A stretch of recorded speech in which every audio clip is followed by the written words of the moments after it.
Mis-sibt 15 ta' April ġie estis il-kunċett tal-Farmers Market fil-Birgu biex il-prodotti tal-bdiewa lokali jitwasslu aktar qrib in-nies. Dan sar permezz tal-ħidma tas-sezzjoni ta' sorveljanza fih dan l-Aġenzija Maltija l-Ikel bilan li ssaħħaħ il-prodott lokali. Fi żjara li għamlu s-Segretarju Parlamentari għall-Gvern Lokali Alison Zerafa Civelli u l-Kap Eżekuttiv tal-Aġenzija Maltija l-Ikel Brian Vella ġiet innutata l-konkurrenza qawwija tan-nies u kif dan il-kunċett qed jaqgħad aktar lir-raħala sajjieda u l-bdiewa mal-konsumatur.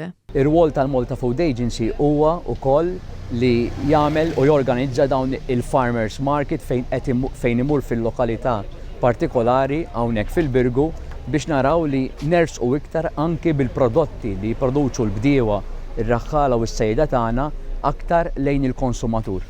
Is-Segretarju Parlamentari Alison Zerafa Civelli irrimarkat kif il-kollaborazzjoni tal-Kunsill Lokali tal-Birgu mal-Malta Food Agency qed wassal biex il-konsumaturi jgħixu ħajja aktar sana.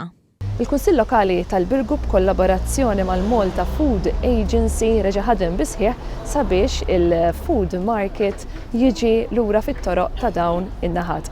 Għaldaqstant inkompli inħeġġeġ lin-nies kif għamlu illum biex jixtru il-prodott Malti, prodott frisk u prodott bnin sabiex ukoll huma jgħixu ħajja sana.